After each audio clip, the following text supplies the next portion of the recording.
جب آپ جہاد کرتے ہو تو شریعت نے حکم دیا ہے کہ عورتوں بچوں کو قتل نہ کیا جائے، لیکن جب بھی بم گرے گا آپ نے نشانہ تو دشمن کے فوجیوں کو بنایا، لیکن بم کے دھوئیں اور چھرے کہیں نہ کہیں تو پہنچیں گے. بم تو یہ تھوڑی دیکھتا ہے کہ بھائی ادھر پھٹنا ہے، یہ ادھر ادھر دائیں بائیں اگر کوئی بے گناہ لوگ گزر رہے ہیں تو ان کی قریب سے گزر جانا ہے. غریبی میں 2-4 معصوم لوگ بھی مر جاتے ہیں اس سے. تو انسانیت قتل ہوتی ہے، اس میں لوگ معذور ہو جاتے ہیں، گھر اجڑ جاتے ہیں. تو اس لیے علماء جو اصول فقہ کی کتابیں جنہوں نے صدیوں پہلے لکھی ہیں وہ کہتے ہیں جہاد میں تو خون خرابہ ہے اور اللہ کو زمین میں فساد پسند نہیں ہے، کسی بھی درجے میں پسند نہیں ہے. لیکن یہی جہاد بہت بڑی عبادت ہے جب فساد ختم کرنے کے لیے ہو. جب فساد ختم کرنے کے لیے کیوں؟ وجہ اس کی یہ کہ اگر یہ جہاد نہیں ہوگا تو خون خرابہ رکے گا تھوڑی، اس سے بڑا خون خرابہ ہوگا. ابھی قریب میں اس کی مثال ہے، انہوں نے فائرنگ شروع کر دی، میزائل داغنا شروع کر دی ہے. ہم اگر کہتے بھائی جہاد تو فساد ہے، ہم اگر بم برسائیں گے ماریں گے تو یہ نہ ہو جائے وہ نہ ہو جائے، تو بہتر یہی ہے کہ کچھ نہ کیا جائے. تو ادھر کچھ ہو نہ ہو ہم اب تک اس دنیا کی مارکیٹ سے شارٹ ہو چکے ہوتے. تو اگر دشمن کا شر ویسے ہی ٹوٹ گیا، سلو ہو گئی اور دشمن نے ہتھیار ڈال دیے تو شریعت بلا وجہ لڑائی کا حکم نہیں دیتی. بلکہ جہاد کے بارے میں جب ہم اصول فقہ کی کتابیں پڑھتے ہیں تو اس میں لکھا ہوا ہے کہ جہاد بذات خود، یعنی اول نظر میں دیکھا جائے، اول نظر میں، میرے اتنے سے بیان کو کلپ کاٹ کے نہ کوئی بنا دے، اتنی سی بات کو نہ چلا دیتے ہیں لوگ، پوری بات نہیں کر رہے ہوتے.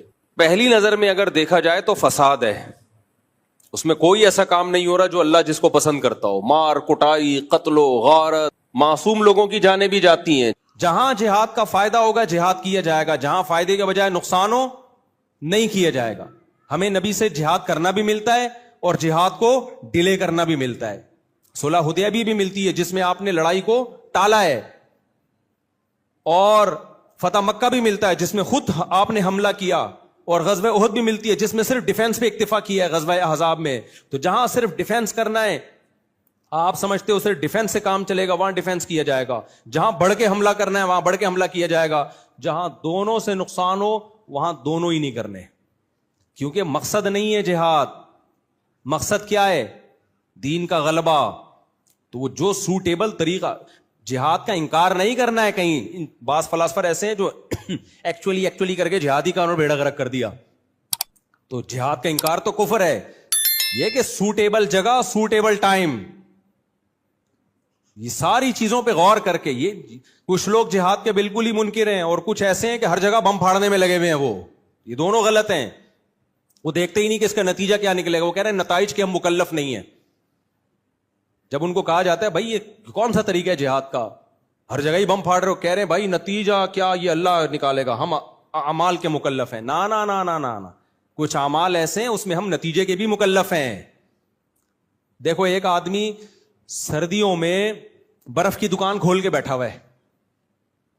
سردیوں میں کیا کر رہا ہے؟ برف کی دکان. بے روزگار آدمی، کوئی جاب نہیں مل رہی تھی، برف کی دکان کھول کے بیٹھ گیا. اس سے کوئی کہہ رہا ہے بے کم بخت، تو کوئلے کی دکان کھول کے بیٹھتا نا، انگاروں کی تو چل جاتی سردیوں میں، برف کی دکان کھول کے بیٹھا ہوا ہے. وہ جواب میں کہے ہم اسباب کے مکلف ہیں، نتیجہ کس کے ہاتھ میں ہے؟ اللہ کے. تو یہ دلیل صحیح ہوگی؟ اس کو بولا جائے گا بھائی کاروبار خود مقصد نہیں ہوتا، کاروبار سے مقصد پیسہ ہوتا ہے. تو وہ کام کرو جس میں پیسے کی امید تو ہو.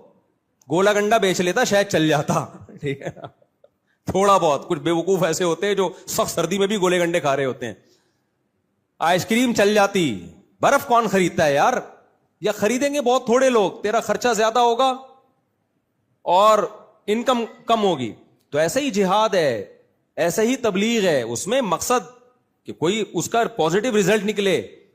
تو اب علماء اگر مندر میں جائیں تبلیغ کی نیت سے تو یہ جائز ہے، کیونکہ مندر میں جانا حرام لعینہ ہی نہیں ہے، حرام لغیرہ ہے، کسی اور وجہ سے ناجائز ہے کہ آپ ان کو پروموٹ کر رہے ہو، آپ ان کی عبادت میں شریک ہو رہے ہو، آپ کے عمل کو دیکھ کے لوگ کیا کریں گے، شرک پھیلے گا. اگر یہ سب چیزیں نہیں ہیں بلکہ ایک پیغام جائے گا امن کا کہ بھائی جیسے تمہارے یہاں ہندو محفوظ ہیں، ہمارے ہاں انڈیا میں بھی مسلمانوں کو محفوظ ہونا چاہیے. تو یہ کام جو کبھی لغیری ہی تھا اس نیت سے حسن لغیری ہی بن جائے گا. تو حسن لعینہ ہی، حسن لغیری ہی اور قبیح لغیری ہی.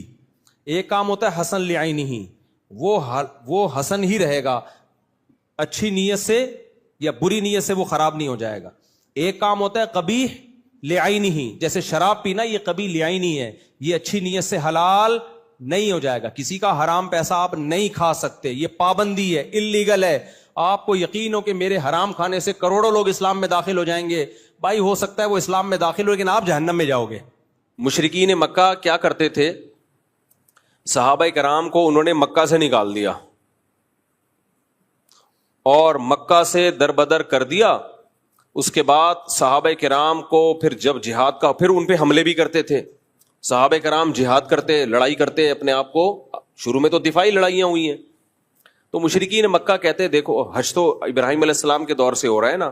مشرکین مکہ کہتے دیکھو ہم کتنے نیک ہیں، ہم مسجد حرام کی تعمیر کرتے ہیں، حاجیوں کو ہم پانی پلاتے ہیں، اللہ کے گھر کے ہم رکھوالے ہیں، تم تو مدینہ میں رہتے ہو اور لڑائی کے علاوہ تمہارا کوئی کام ہے نہیں. تو اس پہ قرآن کی آیت نازل ہوئی، اجعلتم سقایۃ الحاج وعمارۃ المسجد الحرام کمن آمن باللہ والیوم الآخر وجاہد فی سبیل اللہ. اللہ کہتے ہیں تم مسجد حرام میں کی تعمیر، اللہ کے گھر کی تعمیر اور حاجیوں کو پانی پلانا، یہ بھی نیکی ہے یقیناً. کیا یہ نیکی اس شخص کے برابر ہو سکتی ہے جو اللہ پر ایمان لایا اور اللہ کی راہ میں اللہ کے دین کے لیے لڑ رہا ہے، وہ جو جان دے رہا ہے؟ یعنی اللہ نے بتا دیا کہ مسجد حرام کی تعمیر کو ترازو کے ایک پلڑے میں رکھا جائے، یقیناً بہت بڑی نیکی. لیکن اللہ کے دین کی سربلندی کے لیے، مظلوموں کے دفاع کے لیے جو جان دے رہا ہے، لڑ رہا ہے، اس کا ایک جہاد دوسرے پلڑے میں رکھا جائے، تو یہ والا پلڑا جو ہے اللہ کی راہ میں لڑنے والی نیکی کا پلڑا بہت زیادہ جھک جائے گا. تو مشرکین اپنے پوائنٹ آف ویو سے، اپنے اینگل سے دیکھ رہے تھے اور اللہ ان کو اپنے اینگل سے دکھا رہا تھا. سمجھ میں نہیں آ رہی میرا خیال ہے بات؟ میرا خیال ہے نہیں آ رہی سمجھ. تو ہمارے ساتھ پتہ ہے مسئلہ کیا ہے؟ کچھ چیزوں کو ہم گوروں کے اینگل سے دیکھ رہے ہوتے ہیں، مغربی تہذیب. کچھ چیزوں کو ہم اسلام کے اینگل سے دیکھ رہے ہوتے ہیں، پھر اسلام کے اینگل میں بھی کچھ کو اہل حدیث کے اینگل سے دیکھ رہے ہوتے ہیں، کچھ کو دیوبندیوں کے اینگل سے دیکھ رہے ہوتے ہیں، کچھ کو بریلویوں کے اینگل سے دیکھ رہے ہوتے ہیں. اب مثال کے طور پر ربیع الاول میں بتیاں نہیں لگائیں تو وہ عاشق رسول نہیں ہے، اس میں ہم اس کو دیکھ رہے ہیں بریلویوں کے اینگل سے، اور عاشق رسول نہیں ہے، ایک نمبر کا فراڈی ہے. کچھ کو دیوبندیوں کے اینگل سے دیکھ رہے ہیں، کچھ کو اہل حدیثوں کے اینگل سے دیکھ رہے ہیں، رفع الیدین نہیں کرتا کسی کام کا، اب وہ کتنا ہی نیک کیوں نہ ہو، ابے یہ تو حنفی ہے، یہ تو کسی کام کا ہے ہی نہیں. اور اگر رفع الیدین کرتا ہو تو پھر وہ دیوبندی اس کو دوسرے اینگل سے دیکھ رہا ہے، یہ تو یعنی مجتہد بنا ہوا ہے، کسی بجائے کسی مجتہد کو فالو کرنے کے یہ کیا کر رہا ہے، یہ خود مجتہد بنا ہوا ہے. تو وہ بڑی لمبی لمبی بحثیں ہوتی ہیں. تو ہمارا جو معیار ہے نا بھائی، اس کو سائڈ پہ رکھ دو. اس کو کہاں رکھ دو؟ مجھے یاد ہے ایک دفعہ کسی نے کوئی فتویٰ دے دیا اہل حدیث کے بارے میں ہمارے مدرسے میں کہ وہ اہل سنت والجماعت سے خارج جماعت ہے، یہ ان سے شادی بیاہ جائز نہیں، ان کے پیچھے نماز پڑھنا چاہیے. ہمارے استاذ نے ایسے کراس لگا دیا اس کے اوپر، ٹھیک ہے نا، کاٹ دیا اس کو اور فتویٰ لکھ دیا کہ بھائی اگر کوئی اہل حدیث متشدد نہیں ہے، اسلاف کو برا بلا نہیں کہتا، تو اس سے ہمارا اختلاف ہے ان سے چند چیزوں میں، لیکن وہ اہل سنت سے خارج نہیں ہے. یہ وہی اختلاف ہے جو اسلاف میں بھی تھے، صحابہ میں بھی تھے. بڑا نرم کر کے جواب لکھ دیا. تو جو تھے جنہوں نے وہ اتنا سخت جواب لکھا تو انہوں نے کہا نہیں اس میں تو یہ، اس میں تو یہ. انہوں نے بولا بھائی دین اپنی خواہشات کا نام نہیں ہے، جو جس کے اندر آپ کو جتنا اختلاف ہے اس کو، اس سے زیادہ آپ آگے نہیں لے جا سکتے. آپ کو یہ رائٹ تھوڑی ہے کہ آپ ایک شریعت نے ایک معیار متعین، چونکہ جو اختلافی مسائل اسلاف میں ہو گئے ہیں نا، اسلاف میں جو اختلافی مسائل ہیں تو وہ اختلافی ہیں ہی اسی لیے کہ اس میں کسی ایک جانب میں بھی آپ کو شدت کی اجازت نہیں ہے. اگر ورنہ صحابہ میں اختلاف نہ ڈالتا اللہ ان مسائل میں، صحابہ میں اختلاف ڈالنا اس کی علامت ہے بھائی اس میں ایک رائے پر اڑنے کی آپ کو اجازت نہیں ہے. جب اللہ نے اختلاف ڈال دیا تو اس کا مطلب اس میں لچک رکھ دی اللہ تعالیٰ نے. اب جب اللہ نے لچک رکھی, آپ کیوں توپے لے کے چڑھ گئے ہو ایک دوسرے کے اوپر کہ نہیں جی یہی ٹھیک ہے, اس کے علاوہ باقی سب کیا ہے, سب جہنم میں جائیں گے. تو ہم نے معیار متعین کرنا ہے بھائی قرآن و سنت سے, اللہ سے. اللہ تو قرآن و سنت ہی کے ذریعے بتائے گا نا. تو اس میں سب سے پہلا معیار اللہ کا کیا ہے؟ اللہ کہتا ہے جو مشرک ہے, جو اللہ کو نہیں مانتے یا اللہ کے ساتھ شرک کرتے ہیں, ان کی جتنی نیکیاں ہیں,